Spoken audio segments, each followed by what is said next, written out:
So thank you so much for joining us on Let the Healing Begin podcast. I'm your host, Asia, and today we have Alice Reedman on with us. How are you doing, Alice?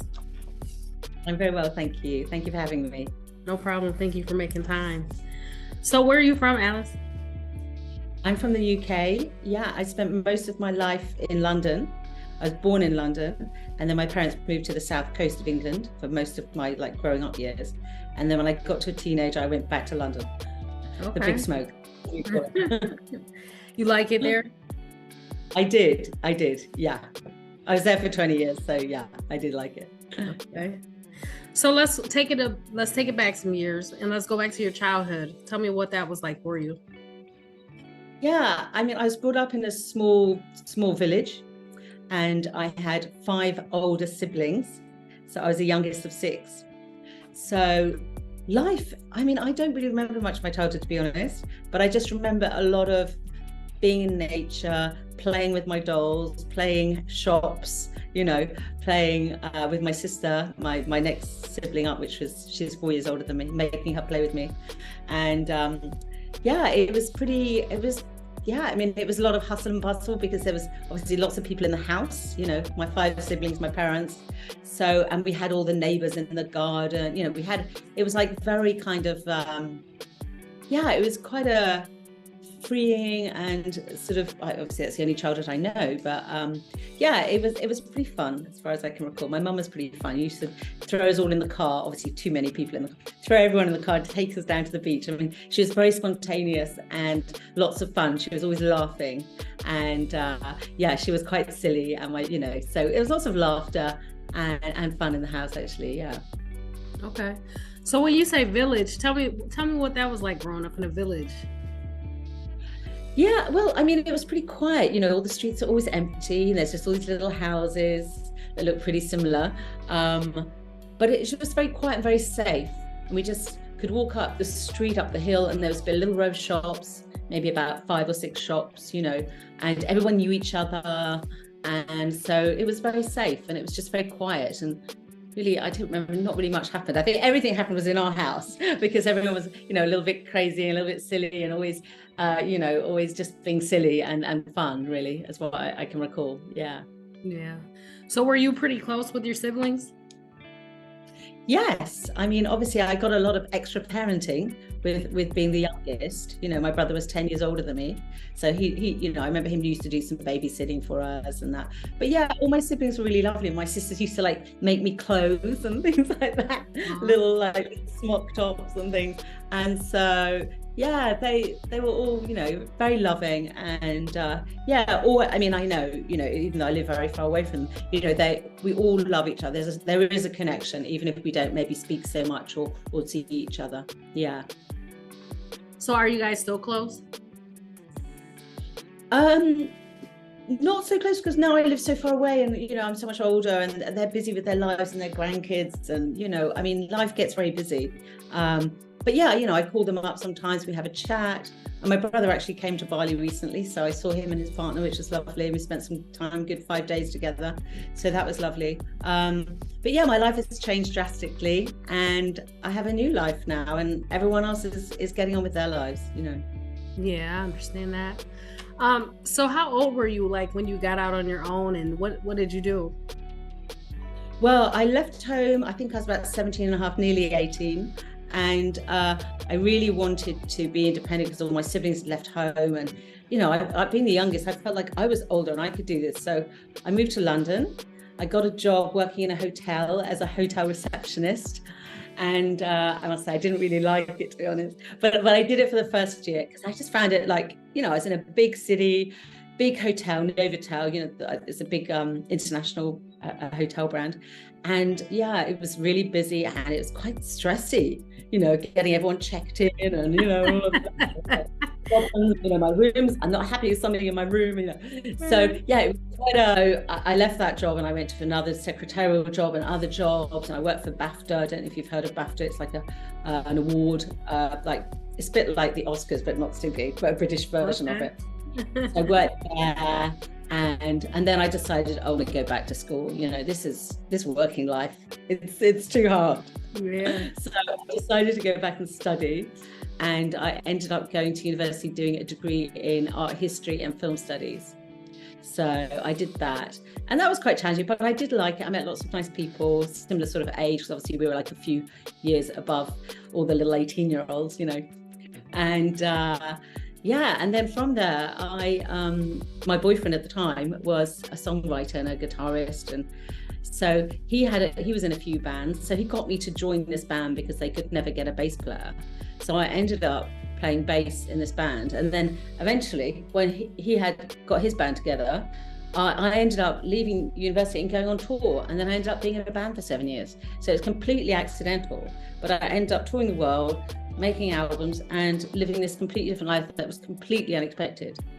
But it was fun, and you know, we never know what was happening. And yeah, so I got to go to interesting places and, you know, really put myself out there in sort of like, obviously I was at the back, I was only the bass player, but you know, on stage, you know, playing to thousands of people, yeah.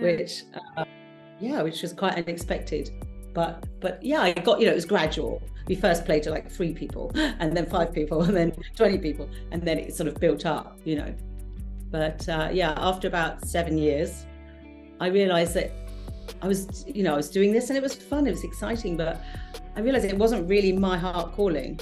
And I was sort of thought, you know, in between time, I've been doing lots of other things like studying photography and things like that. So being a bit more creative and trying to find my own outlet, you know, because obviously this is all about my boyfriend. He was a songwriter, he was a singer, he was, you know, and I was just the little bass player hanging, you know, sort of supporting him actually, and doing quite a lot more than I give myself credit for. But you know, I really wanted to do my own thing.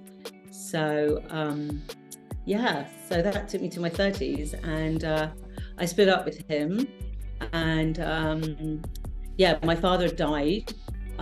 You know, my father was dying, and my father died. I ended up splitting up with him, and then I ended up going traveling about a year or so later to yeah, sort of discover myself more, and also to come to the acceptance of grief and what that means, you know, losing a parent.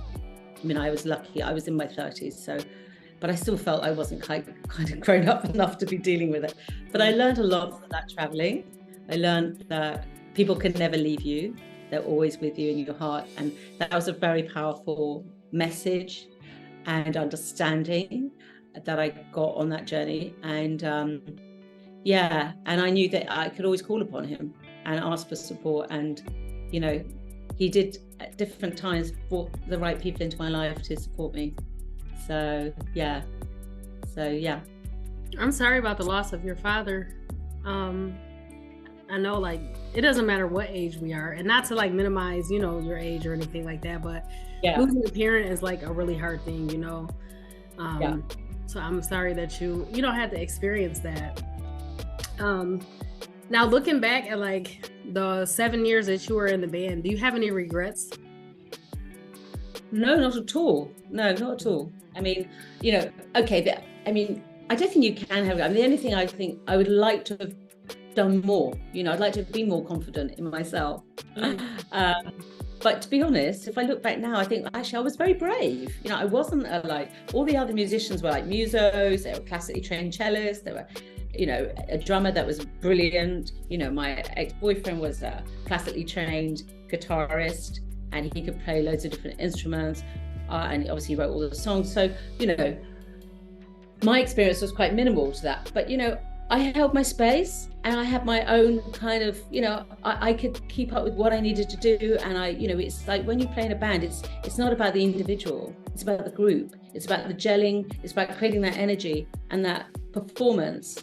And, you know, it's like being really in tune with all the instruments, you know, with the drums, you know, being bass, you know, and just like, it's all these little nuances. Mm-hmm. And it's like being really focused, because, you know, 1 minute you're behind the scenes, next minute you're on it, and you have to be on it, because you have to know what you're playing, and you have to be in the zone, you know, as they say, because you only have that chance. And if you fall off the drone and you know, it's thankfully that never actually happened to me. Once when all the sound went, you know, we were playing a big festival in Sweden, and suddenly we just towards the end of the set, and just the last song, all the sound disappeared. You know, it went down, the sound, and I was standing on the stage going like, what? And obviously it's nothing to do with us. But then it came back on, and I was like, oh my God, I don't know where I am now. Where I am in that song, you know, it's sort of like, oh my God, my mind's gone blank. You know, but I think that's pretty much, or maybe a few times early on when I was very new. And it's, you know, suddenly you've got all these people staring at you. You know, for me, as kind of very shy kind of person, I was like, oh my God, you know, you just have to just disregard kind of the audience really, or look above, you know, don't get, you know, you just, because you've got to focus on every second of what you're playing, that next note, that next rhythm, you know, the space, you know, can you hear what everyone else is playing? Because the monitors sometimes, or, you know, is your bass in tune? What's going on? You know, so there's a lot to think about. Absolutely. So it keeps you busy whilst you're trying to perform the songs. But no, I mean, I totally get that. And I think, and now being in Bali, what's like quite ironic is that now I've come back to sound after all these years. I sort of left the sound there, being the bass player and all of that, and sort of discovered photography and graphic design. I did lots of different things, and I thought, oh, I'm going to be a graphic designer forever because I love design. I just love it all, the colors, the text. There's so much. It's never ending. It's infinite, you know. And then I came to Bali, and then I went to sound healings, and I heard about the gong and I experienced the gong and crystal bowls and all of this. And I was like, oh my God, I want to do that. I want a gong. I want to do that, you know. Sound came back to me, and I went on that path of discovery with sound and how healing it is and how powerful and how it takes you on this journey. And, you know, then I'd already been singing mantra for years. So then I thought, I want to learn harmonium.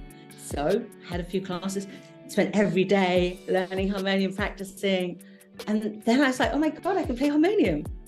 And then recently I bought a guitar off somebody, and I was like, oh, I was strumming. I was like, yeah, I want to play guitar, you know, because I play bass, you know, just with the four, it's very different. And so now I've got a guitar, and then songs have been coming through. So I'm like, oh, okay, I'm going to write that down. I'm going to write that melody down. And now I'm learning guitar. So it's like we can do anything we want. We really can. We're way, way more powerful. You know, I just thought back then when I was younger, so, oh, well, you know, I just do this, or, you know, and I had an interesting life, don't get me wrong. You know, things fell into my play.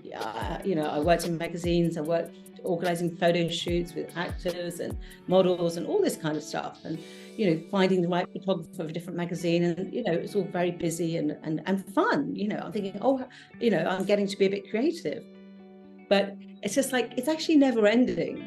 And I think this is a part of actually having something. You know, we all have these traumas in life. We all have these transformations. We all have these experiences that take us to a very deep place. You know, dark night of the soul, or mental breakdown, or whatever you want to call it, spiritual awakening as well, all these things. But actually what it does, it awakens parts of yourself, these gifts that we all have. And it's just like discovering those gifts. And this is what I've learned, you know. I mean, I never thought about writing a book, trust me. I'm not you know, I would say I'm not a writer. You know, yes, okay, I can string some sentences, but you know, I've never had any ideas about writing a book in my life, never. And if I did, it certainly wouldn't be about myself, you know. But after my experience of you know, having a spiritual awakening, and also, you know, getting sectioned in a psychiatric ward, and to me, I was the most unlikely person for this to happen to. And so consequently, because of that, you know, I wrote my book. And I was like, okay, it took me quite a few years to put it out, because I was like, I don't want to tell people what happened to me. You know, I feel shame. I feel like people are going to judge me. But what I learned from that judgment and all that shame is actually, that's about me. And it's not about other people, because it's what I had to resolve in myself. Mm-hmm. And it's actually nothing to do with anyone else. It's all about me. So now I see, my book as a gift, because I'm sharing the most personal things that have happened to me in my life, very openly and honestly. And I know from people that have read it so far that it has touched them and inspired them and made them feel that they're not alone and that they know somebody. Like, it's even generational. It's not just like, say, the person, it's like, oh my God, that happened to my mom back in the 60s. So many people are telling me their stories and sharing those stories, and those stories that they wouldn't share ordinarily with anyone, because there's shame around it. There's embarrassment. There's, what society, makes us put under the carpet, but really it's normal.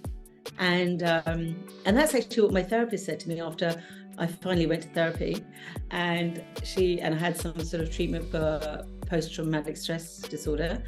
And she said to me, and this phrase will never leave me. She said, Alice, you had a normal reaction to an abnormal situation. And I was completely floored. I was like, how is it? It's taken me, 7 months for somebody to tell me that. There's me thinking, there's something wrong with me because, I had this funny experience, this spiritual experience, this connection with source. And then I had this getting locked up, and then I had all this, other stuff, or everything, when your life goes wrong, shall we say wrong, or you have some unusual experience, then it's a domino effect. Yeah. Like, you can't get, it's like, whoa, everything falls apart, and it keeps falling apart. And then you make the wrong decisions because you're in a state of stress, you're traumatized, and I knew nothing about trauma. Yeah. I didn't know anything. So trauma happens to somebody else, I had no idea. So it's, it's been a huge learning curve. And one of the things, besides, it's taught me many things, but one of the things it's taught me is to have more compassion for myself. And in having more compassion for myself, I have, so much more compassion for everyone, because we really don't know what any individual has gone through, because they don't share it. Mm-hmm. They don't share it. And when somebody maybe approaches you, or you're in a situation where somebody is like really aggressive or unusual, you're like, wow, what's going on here? Or they're, something's going on, you feel their anger, maybe, even if they're maybe even not expressing it so much, but you feel it and you feel, oh dear, I feel a bit uncomfortable here, whatever. And it's just like, to me, that shows me that they have unresolved anger or trauma. And it's like, they're not really meaning that for me. So if you can, if I can sort of put out an olive branch and just not maybe, try and diffuse or just be kind, mm-hmm. show some kindness, smile, it's sort of, then their whole system, which is probably in panic, like dies down, and then we can meet in some way, on some level. So yeah, it's taught me a huge amount. I mean, I think we have these experiences, so we do learn in this experience. And you know what? You just said some really good stuff. Like, when I went through my whole spiritual awakening, first of all, it was a scary process, right? Because I thought I was losing my mind, and people were trying to say I was losing my mind. People would say I was on drugs. People would say a whole lot, But the thing about it is, like, when you're going through your spiritual awakening, it's best to just tune people out of that, because if people are not awakening to or have already awakened, they will never understand, what it is that you're talking about, how you feel, stuff like that. And then, like, when you mention, it brings another like sense of empathy and just peace, out of you, when you like break out of that matrix, and it does. Like, now when I see people who are extremely like overly upset or overly aggressive, it's just like, I can see that it's something that's been, festering for like years, that they have an unresolved trauma or unresolved event that happened or took place, and they have literally been walking around with this like throughout their lives, and you know that maybe they don't have a safe space to unleash or unload, you know, and it's just coming off as like overly aggressive because that's all that they know, or you know they don't know how to describe what they feel, or you know they've never had, you know, someone even talk about it, or even someone to even care to even, you know, listen. So you know, my heart goes out to people like that, you know. And it's just like, man, you know, I can only imagine what, you know, that person is going through, because life is hard, you know, life does a number on us sometimes, you know. Excuse me. But it's just very eye-opening, you know, it's really eye-opening. And like as you mentioned, I never would have thought I would write a book either. Like if you would have told me that 2-3 years ago, whatever, you know, me write a book about what? About me telling people my business? You know? No. Crazy. But it's really good that you step up and share your story, because like all the time when we go through stuff, we always feel like we're the only ones going through that, you know, or people don't understand me. Like that's one of the main feelings, like in thoughts, you know, that always process through our minds. You know, no, they don't understand because they, you know, they don't know what I'm going through. And, you know, when you're in a storm, it feels like everybody else is just going on with their life, you know, around you. Like, oh, everybody's just living their life freely and I'm over here dying, you know. It feels like that sometimes, you know? Yeah. Yeah. And a good point you made about safety. I mean, to feel safe, to have a safe space where you can express yourself or just be heard. I mean, I never actually knew about this term that we use here in Bali about holding space. I never actually heard about that, and I realized that I'd never experienced that. I mean, I guess thinking about when I went to the therapist, she was holding space, but how somebody just like you and me, we can hold space for somebody, you know, and learning to just to listen and to just to be connected to that person, and just to be an open heart to them, you know, and just to listen and just to be present. So we don't have to find solutions. And that's, you know, the world that I come from is just like, oh, you've got a problem, oh, do this, and this. Yep. Or something. And it's like, it's really what I'm coming to understand. It's just about understanding and to express your feelings, that you have feelings about something, whether it's anxiety or you know, whatever that is, you know, grief or sadness about something, or confusion, or, you know, and just having, you know, someone holding space for you in how you want to express yourself, like say emotions, like crying. You know, in the UK, we hide that, we suppress that, and all those suppressed emotions for all those years. It kind of makes a lot of sense when my life did fall apart suddenly and I lost, you know, my adopted children, and my husband suddenly decided he didn't want me in that instant and woke me up and told me this news, which was devastating. I mean, I just completely left my body. My soul was like, we're getting out of here. Yeah. We can't deal with it, you know. And so when we go through these life-changing events, this is why I've written my book. So then people can see it from a person's point of view that's going through that, and they can see, wow, yeah, so if I meet somebody, or if I know somebody that's been, you know, maybe I'll have a better understanding of them, you know. That's the way I see it. And you know what really trips me out? I guess the more I become aware of this, like real reality, right? Because the world, I feel like the world is the stage, okay? But it's so crazy, these societal rules, you know, that we have carried for years. Like, who's to say that it's crazy for a person to have a bad day, or that a person should be worried about what people say? Like, so what if people talk, you know? So what? Everybody has their stuff that they're going through. Not one of us are perfect. You know, we're all a hot mess in our own way. You know, it doesn't matter what it looks like on social media or on TV, you know, like TV and the media, these people get paid to act this way, right? So they can't make the rules for my life, you know? So it's like, you got to get into a space of not caring what people think, you know, and just living, just, you know, okay, I'm human. I make mistakes. I go through stuff. We all come across a hard time. You know, one thing that my mom used to say was, you can't always do life alone. You know, you can't always do life alone. And she would say, you know, all of us go through something, you know, to always treat people with respect, because you never know what somebody's going through. And to never be ashamed of the things that we go through. You know, it's life. It's just the way it is. It is what it is. Yeah, and we learn from that. And what I've learned from my experience through going through that spiritual experience where I felt, you know, I'd lost everything, and I got connected to a wider experience of sort of, I get another dimension, or, you know, I felt this interconnected with everything, with life. You know, it took me to another realm, say. And then having the sort of being perceived as, you're not normal, we need to go and drug you and lock you up for a while, and then we'll let you out. We'll see whether you can come out again, you know.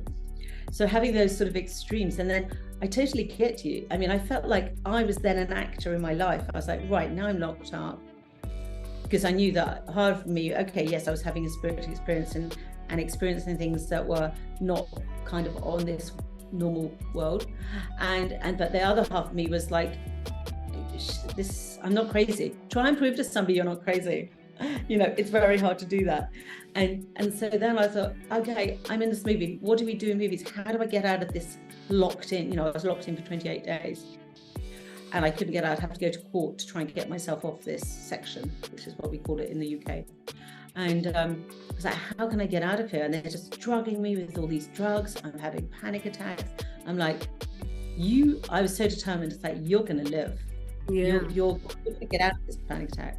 And the one thing that saved me, which still I use to this day, I think we'll always use it, is journaling and writing down how I feel. Because writing down, like the pen on the paper, making the marks, whether it's even lines, whatever, doodling, you know. So if you're using your arm, you know, writing, it's, you know, you're using your muscles up into your heart, you know, into your brain, parts of your brain, and it's just like an expression. It's like that, I can hold on to that. That is real, you know, and that expression is like, and that sort of counseling myself kind of thing, by just like, I'm here, I can get through that, you know, and all of that for me was what saved me when I did, you know, get section for those 28 days. I mean, luckily I did get off it, because they changed their mind, and I you know, I wasn't bipolar. I had acute stress, which I could have told, you know, I think they should have guessed that. But anyway, I was meant to go through that experience now, I feel, because I was meant to share it with other people. Just by going through that mini experience, and being in that situation, it's like I could share what it's like to be in there. People go, wow, is that what it's like? I was like, well, I'm just sharing how it was for me, you know, in my truth.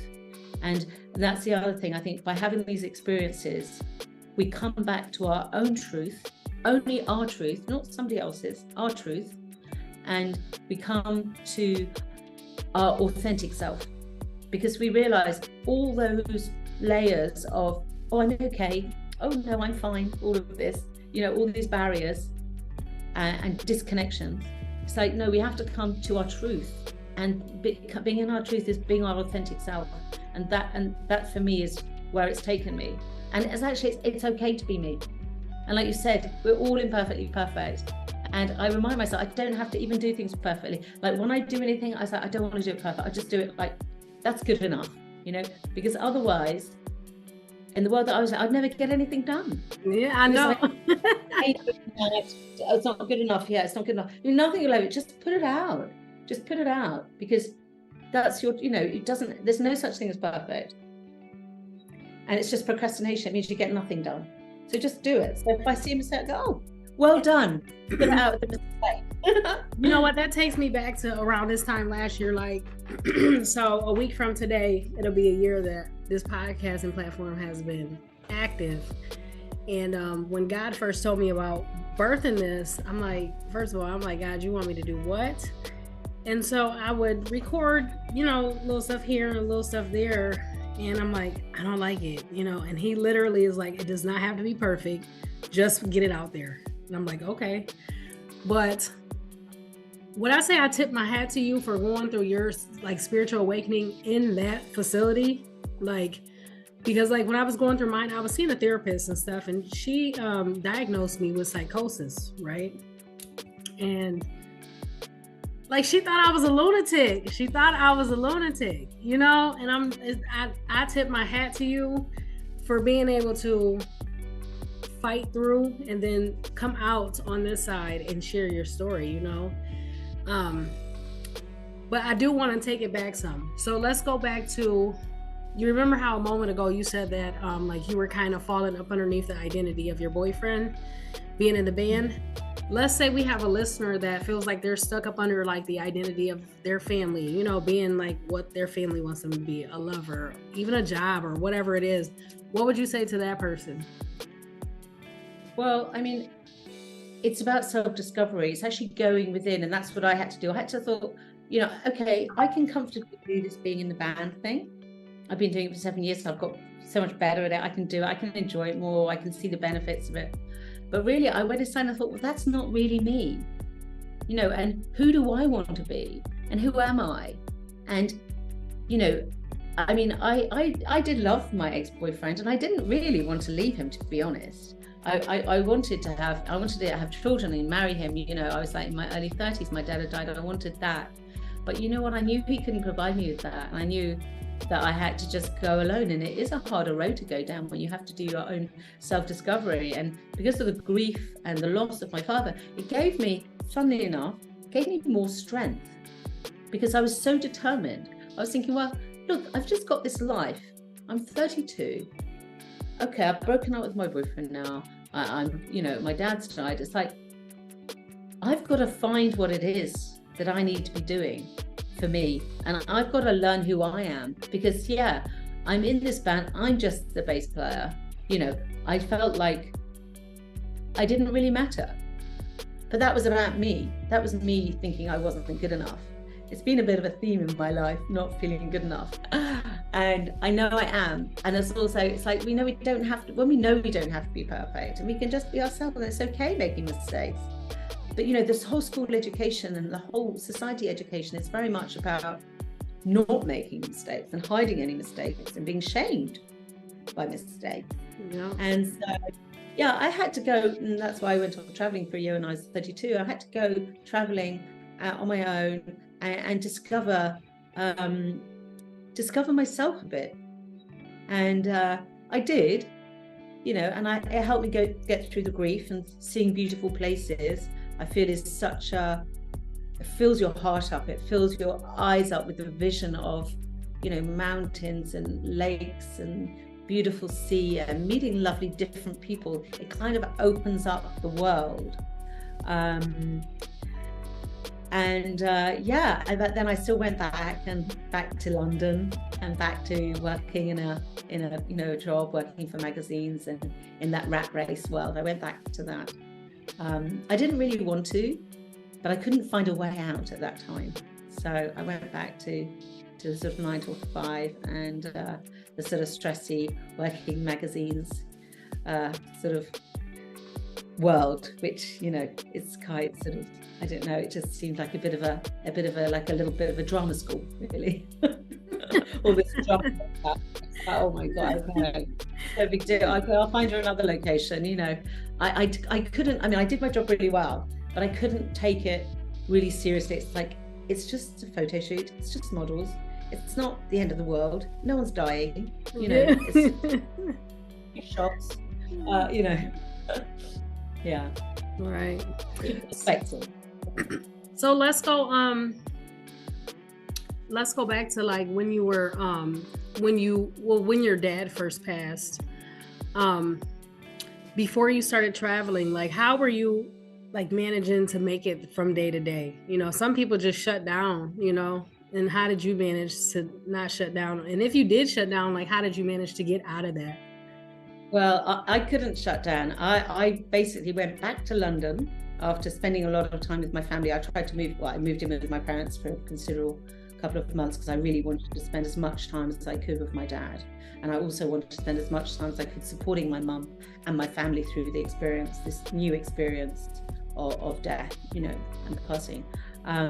So when I came back to London to be with my then boyfriend, Suddenly death was boring, and so I basically had to well, I didn't quite split up from that. I got a new job, so because I'd left the band, I got a job immediately booking photo shoots in a magazine, so busy job. So I put all my energy into this job. It was really busy. I was booking, I don't know, 6 to 10 photo shoots a week, finding photographers, models, doing all of this. So I went to a very busy job. So that completely distracted me.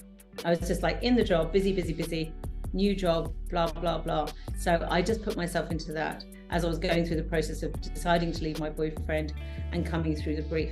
So it wasn't really till I did that job for about a year, and then I decided to go traveling for a year because I was exhausted, and I ended up getting chickenpox, which is what children get. I got it off one of my little nieces, and I came up with complete chickenpox as opposed to shingles, and I was exhausted. So I had a year of kind of grief burnout, as I think most people know. When they go through grief, you go through, your immune system lowers, you become ill. And you think, why am I ill? No one told me you get ill when you have grief. I mean, I didn't know that. But yeah, my immune system, and all the emotions that I'd kept in, because I'm working. Sometimes when I'd go and have lunch, I'd like burst into tears. Something would trigger me. But then I was just like, oh, okay, all right. We'll put on a mask and go back to work, because I can't be crying into my computer trying to talk to people and do my job properly, Yeah. So I'm sorry.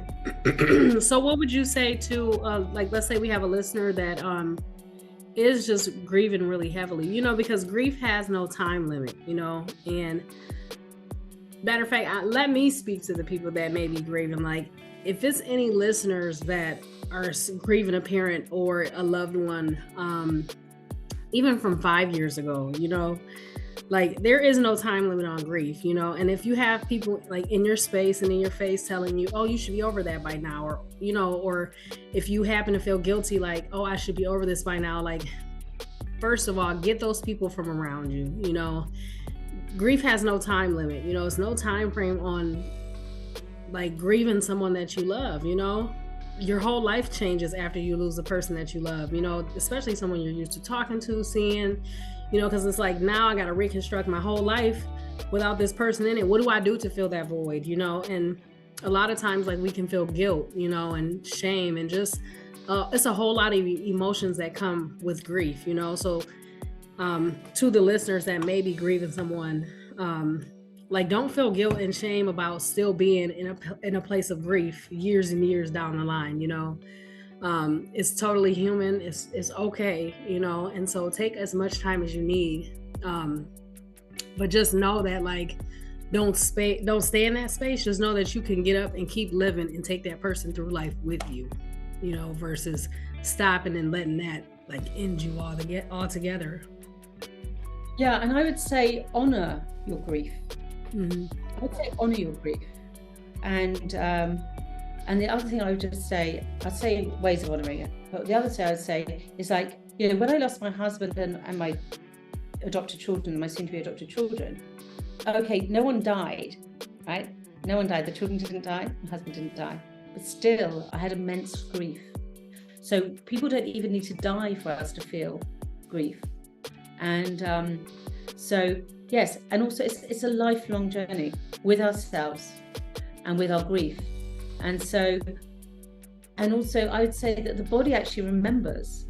I mean, I remember only a few years ago when I was living in Ahmed, it was 2020, and one day I was like, I met a friend for coffee, it was a lovely day, and I thought, right, I'm going to go and sit by the beautiful beach, and I'm just going to look at the water, I'm maybe going for a little swim, I'm just going to sit there, and then I could feel this pain in my body come up, and I'm like, what is going on with me? I had just a lovely coffee with my friend. What am I doing? And then it was moving up my body to my heart, and then I started crying. Why is something's taken over me? What is going on here?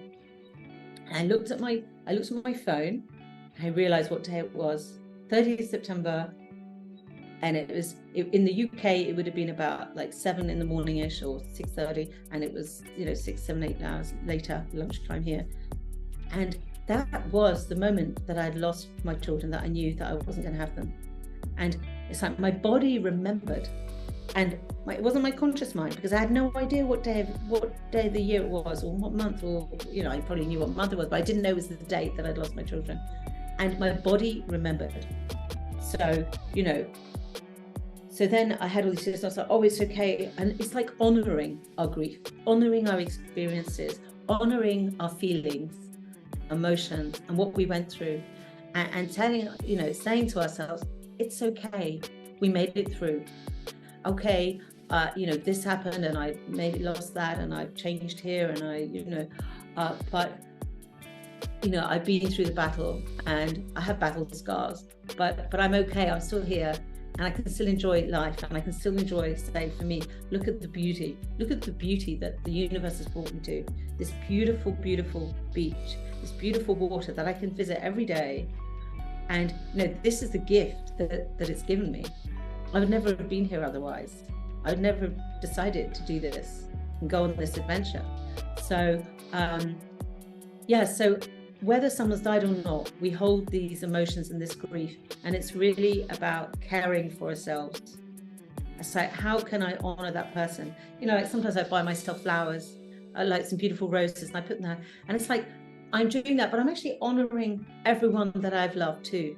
It's like we can do these little tiny rituals, and just like my mum's got dementia, right? And she's in the UK at home. And so I thought, right, for her birthday, I'm going to take her to somewhere that she would love with a friend.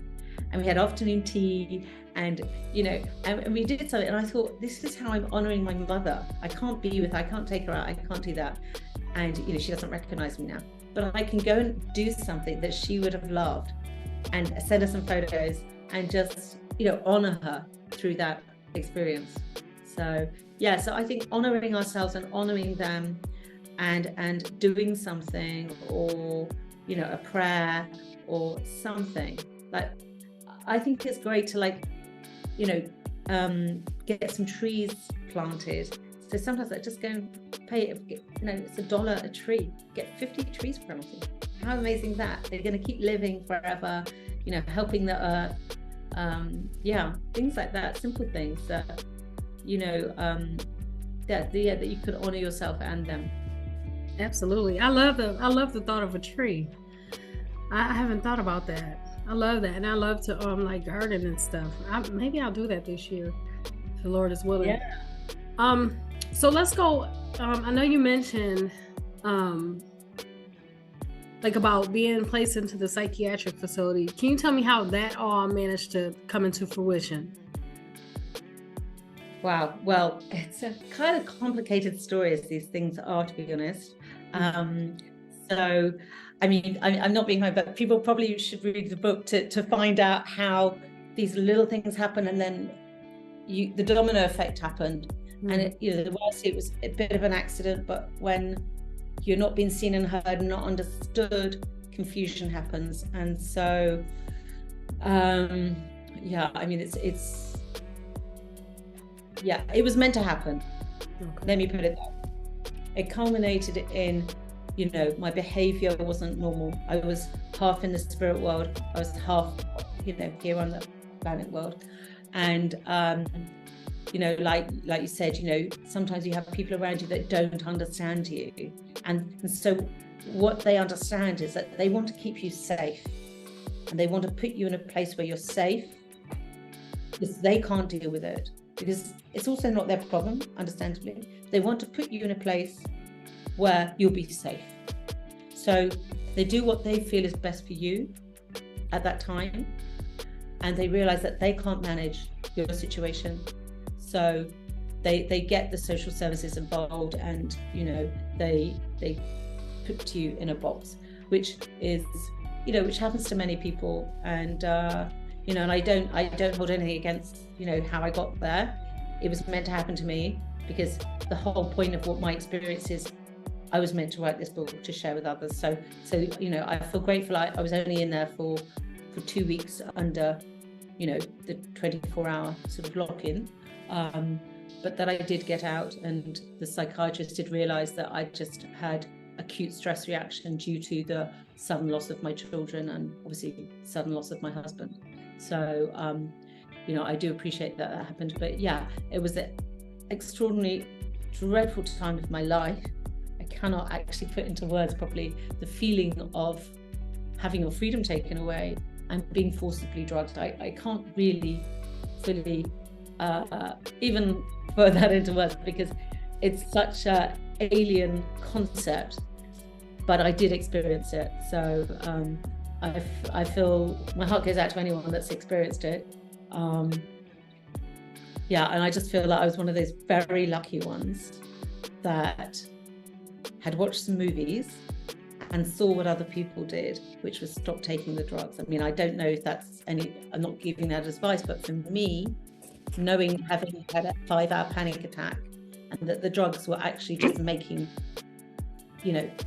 ill, and that physical reaction to the drugs. So I'm pretty sensitive to drugs, and I didn't need it. I just needed to rest, and I'm sure that like my family and my friend that got me into this place, they probably thought, honestly, I 100% believe that they thought it was a place where I could go and be protected and rest and be cared for. But in those kind of places where, they've got 40 people who are trying to commit suicide all the time, then obviously it's not a place of rest and calm, which is what I needed. So yeah, I don't hold anything against that. And sometimes maybe people do need to obviously go to places to stop them from killing themselves, and to be on drugs to calm their system down. But for me, I felt like it wasn't the right place for me. But I had to go somewhere, and that's the only kind of facility they have in the Western world. So that's where you have to go. I'm glad you out. I'm glad you out of it. You can tell your story. I'm real glad about that. So I know you mentioned like losing your husband and your children. Will you shine some light on that? Like, how did you make it through that, and what was the situation? Yeah, well, I mean, I'd been married for 5 years. We couldn't have children of our own, and we'd always said, oh, well, we can adopt, because I'd been to Thailand, I'd been to orphanages, and I always thought, well, they're just little children. They just need to be loved and supported, and known that you will do everything for them to get them through their lives, And so we'd come to this conclusion that let's go for it. So we went and had some appointments, and then they said, okay, you've got to go to these courses, and it takes about 2 years, and you've got to be interviewed, we've got to go through everything, we've got to, hundreds of questions. I mean, just unbelievable amount of, intimate information you have to give to them. You have to give them everything they ask for, and they constantly, you have to go to courses, you have to be checked, it's a big procedure. It's a very, challenging procedure. And then you go to a court and they accept you whether you can be an adopter. And then when you get chosen with, matched with some children, then again, you have to go to court and prove that you are the right parents for the children. So it's a huge undertaking. Had I known what such an undertaking, I don't know whether I would actually have done it, to be honest. And especially if I knew what the outcome was, I really, really wouldn't. And I was recommending it to everyone along the way, saying, oh, but you can adopt, and this adoption agency is amazing, and all of this.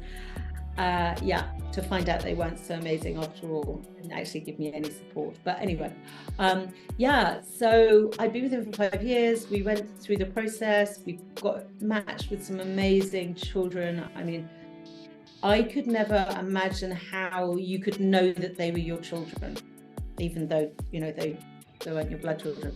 But when I saw these children, when I just read about them, and I saw some not very clear pictures of them, but when I read about them and their names and their story, I felt, oh my God, these are my children. These are the ones that I meant to bring into the world, to share, to support. And then when I went to the meeting with the doctors, the foster carers that were looking after them, and then they showed me this beautiful picture of the pair of them.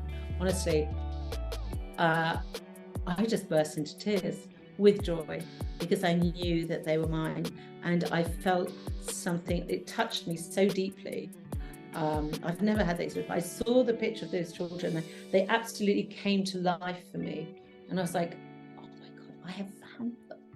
I have found my children. I mean, to me, and it's like people say, oh, how could you, but in that moment, I just knew. And I was just so happy. I mean, I really thought I'd won the lottery with these two. I thought, my God, they are mine. I could feel spiritually connected. And I was just like, wow. I was so excited to be their mother and to support them through their lives, and to be there for them no matter what.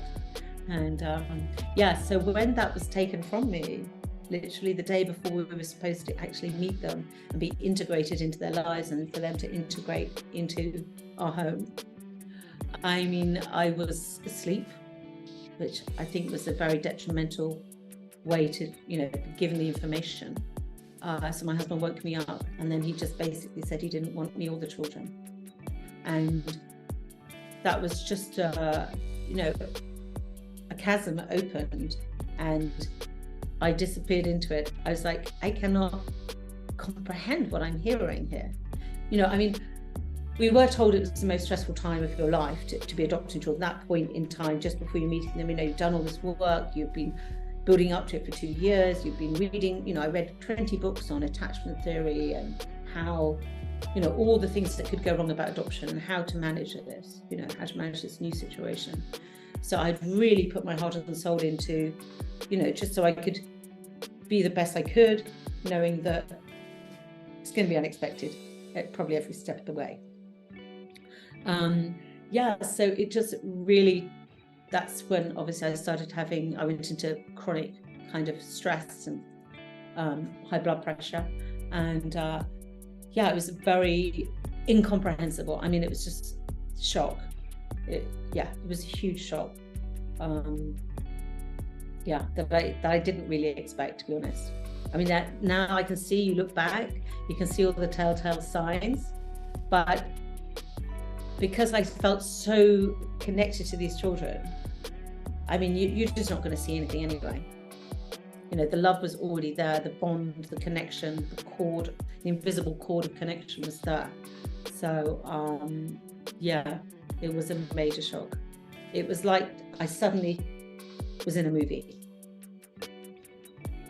And you know what? It's something like, you just listening to your story, like you have been through so much, and to like be clear-minded and level-headed, I can't imagine losing not only like my children, but also like my husband right there, all at once, all at once. So let's say like the first 6 months after this happened, like how did you manage to get, like what did your life look like? How did you manage to fight through that? Yeah, I mean, I knew I had to focus on my health. I knew, because I had high blood pressure, I knew I had to focus on my health, and I knew that I didn't want to be taking any antidepressants or any of that stuff. I just already had a bad experience with a medical professional. I didn't trust it. So I was lucky.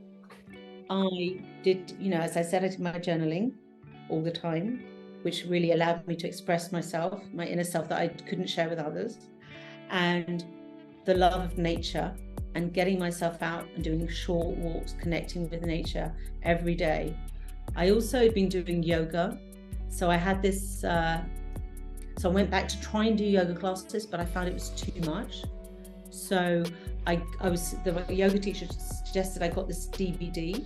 So I would put that in my machine, my computer every day, and just do a little bit, like 10 minutes. Like a lot of it's like breath work and just movement and just meditation. And eventually I ended up doing the whole video. But, I just did a tiny bit every day. I looked at what I was eating. I was really lucky. I found this guy who was a doctor, but he also did Ayurveda. So I learned about Ayurveda, and he said, you need to take all of this and calm your nervous system. You need to calm your nervous system. So you can take these different things. You can do like a detox. So I did a bit of a detox. I took something called ashwagandha, which is a herb, which is giving me back my energy. And basically, walking in nature, dealing, really having to deal with the breath, because these panic attacks I was still having. and I was getting a lot of numbness in my arms, and yeah, I was still, and then I was still thinking I could get a job and work, you know, and so I was applying for jobs, thinking, well, isn't that what we do?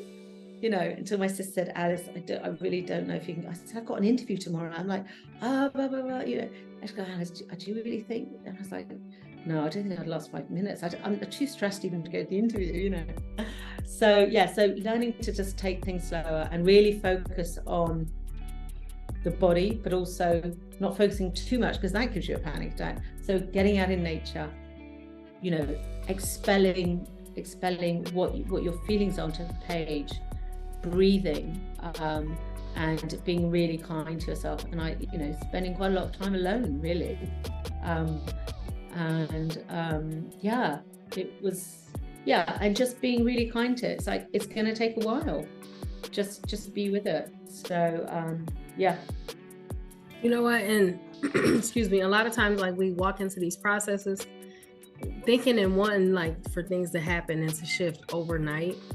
But like you said, we have to have, like, more grace on ourselves, or with ourselves, and, like, for ourselves, to know that, like, everything happens, like, in a process. It's a journey, you know. It does not all flip over at once. I mean, granted, our lives can change in a minute or in the blink of an eye, you know, but things take time, you know. Things take time, and we just have to learn how to be patient, like, in our waiting, you know, and just embrace and fall in love with, like, every part of our process, even especially the parts that don't feel good, you know, because you're definitely gonna gain something from that, you know, and we never know what it is. 9 times out of 10 it's not gonna look like what we think it'll look like, but it'll be something so powerful and so wonderful, you know.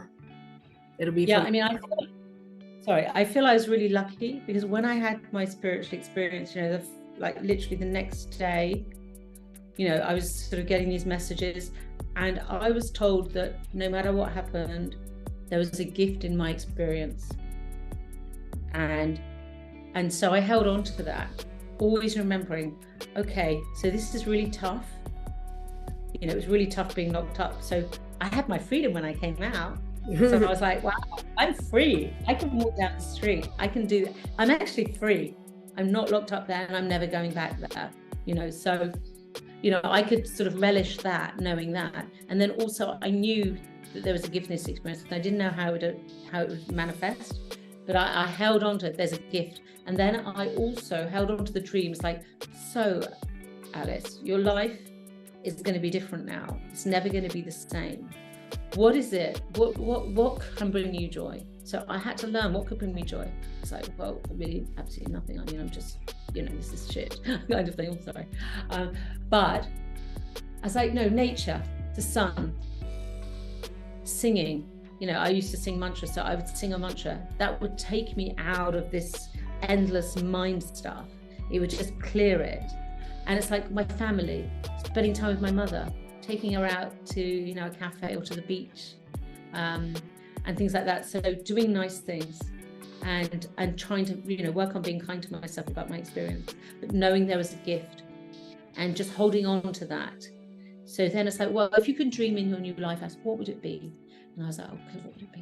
What could when I'm better, when I'm not having all these panic attacks, and I'm not having those problems breathing, and I'm feeling, you know, like it's not my body. It's like, right, what could make you really happy? I was like, I could go traveling again. I could go and see some beautiful things. So I held that in my mind, that when you get better, when you're well enough, you can go somewhere beautiful and see the beauty. So that's what kept me going, really, knowing that I would make that happen.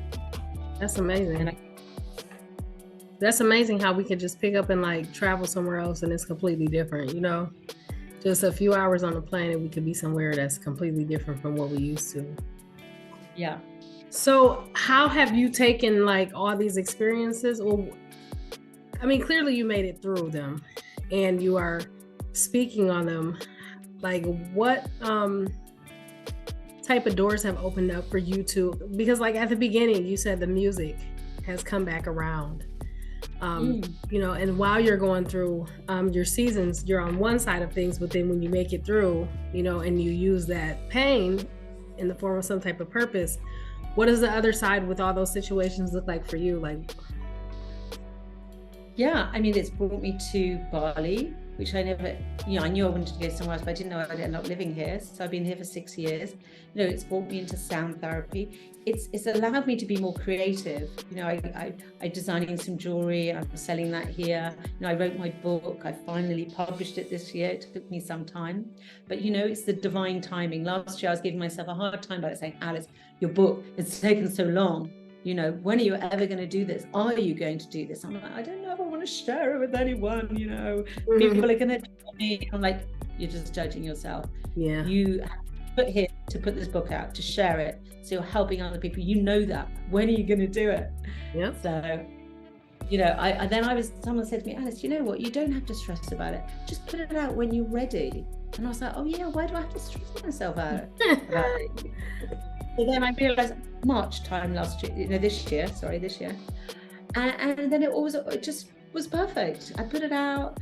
Obviously, I've got some other friends I've given copies to people to read and to get their feedback. And, you know, friends of mine that knew some of my story, but not all of it. And the feedback I got was really good. And I thought, okay, it's okay. The time is right now. I'm ready to hold it. I just wasn't ready earlier. You know, it took me time because I wasn't ready. You know, now I am ready, and now it's okay. And now, I mean, I put it out in March, and I feel like, feels like years ago, you know. So now I'm on to the next thing, which is, you know, suddenly now I'm learning guitar, and I have written some songs, and I'm teaching myself guitar, which is, I'm loving it. It's like always new, always finding new things. Yeah, and I really want to record some music now I've got more time, just like sound journeys and breathwork sessions, because I trained as a breathwork facilitator here in Bali last year. And so there's all these exciting, I don't have enough time in the day to do all the things I want to do. Yeah. And I started my podcast because I knew about a year ago, I was like, I need to talk to people. Because connection is so key.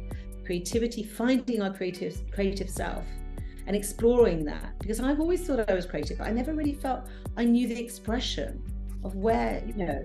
And now it's like we've all got these gifts and we can all be creative in any way we want. It's really just exploring that and giving yourself the freedom. So now I'm making jewelry, I'm doing my podcast, and I'm talking to people about their transformations, which is really inspiring me, because I much rather talk about somebody else's life than my own. And so I'm loving connecting with people. And so I'm doing that. I'm doing my book, I'm promoting that. And I've got an idea, which I haven't finished, but I want to write a journal so people can actually, you know, maybe they've read my book. If they haven't, I can take them through these really key things that help me get through. And they can write in that journal, and I can support them through that, which is really what I want to do. And I'm thinking about doing a course around that, so I can support people and talk to people about that, because I just really want to help people to show them that there is a way, and connection is really key. But when you're stuck in that place of like recovery, for me, I didn't have that connection because I was judging myself so much. I was too scared to connect, and I really felt isolated. And I realized that isolation really didn't help me. And I really had to find connection. You know, to be fair, I did have some connection, you know, with my siblings and with some friends, but it still wasn't enough for me. I really, you know, I lacked trust. I lacked safety. And if you lack trust and safety, you're a bit stuck, really. And so it took a long time to work things through, but you know, it's just that we just have to honor ourselves as well. It takes time, and we can't rush it. We can't rush grief. We can't rush life. You know, we have to, you know, really get in touch with what's important to us. And there's so much freedom in being you, and only you can be you. You don't have to be like somebody else. You can just be you. And it's honoring how you feel and your experiences. that actually gives you power and actual safety and ability to trust. And it's about really being kind to yourself. And that takes some training. That really takes some training of your mind to, to have that compassion for yourself. Yeah. You know what? And like, it's so sad because like I have been examining closely like the ways that they program us, even from like childhood, and it's crazy because like looking back over like generations before me, I don't think anyone's ever really looked at like how society really programs us, and I think that makes for like the break out of the matrix even more like painful and just like hurtful, because it's like, whoa, you just shook up my whole life, everything that I know, Yeah. It's even more sad that society conditions us to be a specific way and then tell us how to conduct ourselves and then builds this fake world around us, and it's when all that is shaken up, you're like, what? Where do I even start? Like, on top of all these layers of stuff that we've been through over the years, So it's like, now I have to start stripping the layers. I have to figure out what's real and what's not, or discover what's real, and then like just start over from everywhere. But it's really amazing, like even through all of that, and all the adversity like that you were up against, how you like just still push through, and you wrote about it. And even though you said you didn't want to release it for a couple of years, like you still are releasing it, and you're on the show, sharing like your testimony, and it's so amazing. It's so amazing. Like you have so much strength to you, Yeah, and that's what happens when you go through the experiences and you really find yourself, and you really have to go through, you have to fight for it, And then on the other side, on that, you go through that lonely path of that dark night of the soul or whatever, and you might go through it several times. It's not like, it's just a one-way ticket and you're over the other side. But then on the other side, you meet all the like-minded people. You're taken to a place, like here in Bali, I'm taken to a place where there's so many people like me. I'm like everyone else here. Yeah. It's like, oh, you've had and then you find out, oh, you've had trauma. Everyone's the same. You find the like-minded souls that are also, I had that. I had dark night of the soul. I had post-traumatic stress. I lost all that. I had grief. It's like, I'm in a world where everyone is like that. So here, I'm normal. It's like normal. It's part of this community. Everyone else is very similar. So it's like you find your people. You find your world, and it's like I think it's like, well, everyone's been through this over here, well, not everyone, but you know what I mean. You find your community. They appear to you, and you go, oh, phew, I'm not alone. Everyone's been through this. It's okay. And I feel blessed that what I've been through has just been what I've been through, because I hear other people say, I go, whoa, I just feel like that was enough for me. It woke me up. And it woke me up to the, like you say, the realization that we're just so programmed, and that we're living in a matrix. It's a false reality, and we can work to moving out of that, and we make our own reality. And we have to question it all. It takes time. We have to go deep, and but come up with our own truth. I'm sorry, I didn't mean to cut you off. You know what? But like a lot of people know that there's a completely different reality, right? But once you discover this, like you have to make the intentional decision to free yourself from the bondage of society, and it's gonna get lonely some days, like because you're gonna have to like isolate and shake off all that stuff that you knew, and come to an understanding within, and just build strength, because I'm telling you, the more that you find out, like, oh my gosh, even now to this day, I'm like, my whole life has been a lie, like everything. But you said it's normal people in Bali. I'm coming to Bali. Yeah, come to Bali. I mean, and talking about a lie. Okay, so what I realized, I honestly, I've had so many realizations in just reading my own book. Now that sounds crazy, but I've been reading it, and then I go, wow, how did I know that? How did I put that? I had no idea when I wrote it. So what I realized is like, and the way I see it is like, my life suddenly became a lie. with my husband and what was going on. So it was a lie. And then later on, I realized the whole world's a lie, you know? So I feel like what I went through was like a micro of the macro. So it was just showing the light on this lie to then I was able to see like it's all a lie. So yes, and again, it's like we have to go through this process. And one thing I just want to share that really supported me, even before, I think I found out about this when my father had died and going through the grief process, but this could be applied to any process of change, anything in your life, is Dr. Kubler-Ross. She wrote these books about grief. She has this thing called the Kubler-Ross curve. So when you start, you're in shock. And then you go down and you go down into depression. She's got all these other words, I can't remember what they were off the top of my head. You go down into depression. When you get down to depression, it's like, right, the only way is up from here because I can't get any lower. So you start sort of bargaining and go, okay, well, maybe if I get out of bed and go for a walk in nature, that might help me. Or maybe if I just eat well, or maybe, you know, and you start, maybe if I just did 2 minutes of 2-minute yoga, you know, just do all these small steps and we work on these steps and then we start going up. Okay, we might go back down again. And then we go up and we just keep on making those small inroads, and then things open up and little miracles happen to you. You know, like even when you're going through, I remember in my book going through these really dreadful times, and then something happened. Somebody would show me some beautiful kindness by a complete stranger.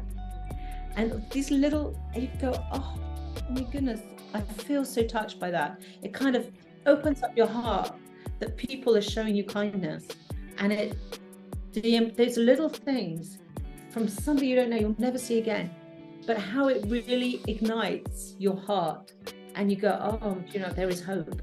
And so that's what I noticed. It's like the smallest thing, but it would surprise me. And I would just go, I'd be so overwhelmed and so touched by it. So it's like these little things. So this Kubler-Ross curve, which I find absolutely invaluable. And I always share it with people because it's like we're always going through this process and we go at different times, and then sometimes we go all the way back to grief one day. We all go back to that awful state and we go, oh, how am I feeling this so deeply? But it's okay, because actually the grief that we feel and the emotion that we feel, we're actually honoring that person that we love so much. And that's how I see it. So instead of going, oh, why am I crying? I'm going to stay, I can't go out today now because I'm crying. But it's just like, no, I'm actually honoring that person and all that love I had for them and all that love they have for me. And that love is still alive, whether they're alive or not. You know, it's like that love, that connection, those feelings are there and they're real. So, absolutely. Yeah. Absolutely. So one more question. So like, if people want to purchase your book, where can we find your book at? Well, you can find it on Amazon. It's called I Am Alice, Breakup, Breakdown, Breakthrough. Or you can buy the ebook from me directly from my website on www.travelwithalice.com. Yeah, and I've also got my podcast, which is also on my website. Everything that I do is on my website. So my jewelry, my book, and the podcast I'm doing. And yeah, look out. I'm hoping to do. Yeah, I really want to support people going through change. So I'm really looking forward to doing a course and supporting people and talking about, you know, how we manifest our new lives, but also how we navigate through our old life, and you know, how we really have all these gifts. We have all these amazing gifts we have no idea about. Mm-hmm. And yeah, it's really trying to discover those gifts so we can be the happiest people we can be, you know? Yep. And you know what? It is crazy how it's our gifts, like, and then it's like levels to the gifts, right? Because you might have a couple of them revealed to you here, and then, you know, in the next season, another one revealed to you, you know, and it's about the process again. Yeah. It's about listening to those and connecting with those, because, you know, these songs that have been coming through for a while, I was just like, okay, well, I like to sing, you know, I do like to little sing around, because it makes me happy and it connects me to my voice. And it, you know, we know that we're like 70-80% water, so when we sing, we're actually vibrating, we're singing to all the cells in our body, which is raising our vibration, you know. And you know, it's healing our bodies. You know, voice is such a powerful, like sound is such a powerful tool to you know, to recalibrate all our cells that are dying off or, you know, in pain. So yeah, and it's about taking action on those, because we go, oh my God, I've got a song. Now, should I just leave that song and not do anything with it? Or shall I learn guitar or try and sing it on my harmonium? Or how shall I use that? So we're always getting messages and little hints and nudges to try that, do that. And then sometimes we just ignore them. We go, oh, I can't do that because I don't do that. I'm too shy, or, you know, or something, you know, I don't feel confident enough. It's just like, just try them, just experiment, just, you know, like be like a child and just go, I'm just going to give it a go. We'll just have a laugh, you know, try it. And just have the attitude of like, if I don't like it, I don't have to do it again, but I'm gonna at least try it this one time, just so I can, if I don't do nothing else, just so I can say I did it, right? And how can we expand ourselves if we don't try new things, and if we don't travel to new places? Say, you know, even traveling to a new place in your own town or your own village, you know, go up different roads and see what's there. There's always, like in Ubud, there's always something new to explore. There's always a new temple with amazing energy, or beautiful river, and you can go through the river, or we go and, you know, there's always something. And I've been here 6 years and I still probably know about this much, even though I go to different temples, I've been to different areas, but there's always something more to explore, because everything is always changing. There's always something to explore and to find out within you and around you that can inspire you. So yeah, stay inspired and keep making those small steps, and you'll be surprised how quickly your life can change, and how you can get on a different groove and a different track. That's so good. That's so good. I appreciate you coming on here, spilling your beans here on the show, like it's nothing. I appreciate that. It's great. So when you start up your classes, I want you to come back on the show again, so you can tell everybody, you know, the whole foundational motto for your classes and the different stuff that you offer, you know. I'd love to. Yeah. I'm building up to it. I'm a bit shy, but I'm building up to it. Oh, you did perfect. You did real good. You did fine. You did fine. I'm just learning. I'm learning to talk about my book, and I'm learning to share. And I really want to help people. That's, you know, I feel that's what I'm here for, to help other people, and you know, help myself. But in knowing what's helped me, I know I can help others. And yeah, I just want to share with people, really. And you know, I don't think people realize that like in our helping others, like that really boils down to us being servants of others, right? We're here to serve others and to help others, you know. And so it's like, if I can step up to the plate and tell my story, that's the least I could do. I might not have all the resources to go do this, do that, you know, or whatever the case may be, but I can at least share some knowledge or share my experiences, because that's free, you know. And you never know, like it could be between life and death for some people, you know. Like you never know. Some people are really like on the edge, you know, like it's so paper thin, like, you know. So we've all been there, you know. It's, you know, we've all been there thinking like, what, you know, this is really tough. How do I deal with it? I don't know. But, you know, breathing, taking a moment, and knowing that things can change in any moment. Yeah. And so really, you know, I really had to live, you know, like my sister would say, you know, like not just day to day, hour to hour, moment to moment. Yeah. Really. I mean, I didn't, you know, I forget about it all now, because, you know, life is very different now.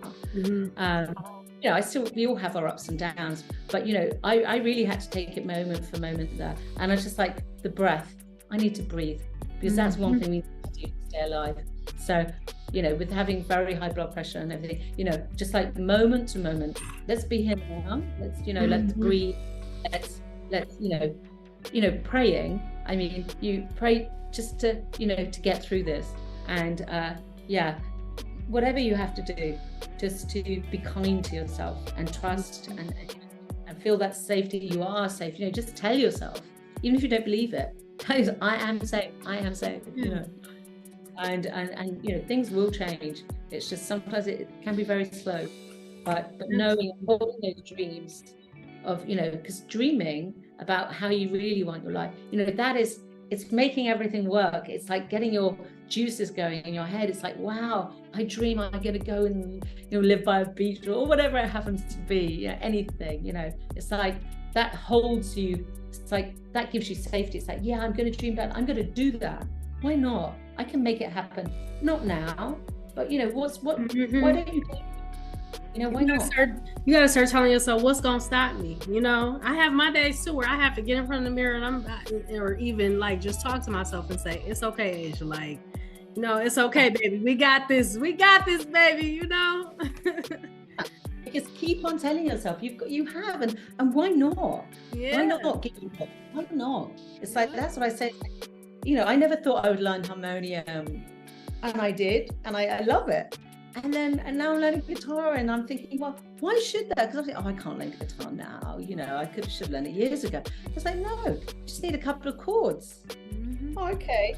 And then it's just like, and then just practice them.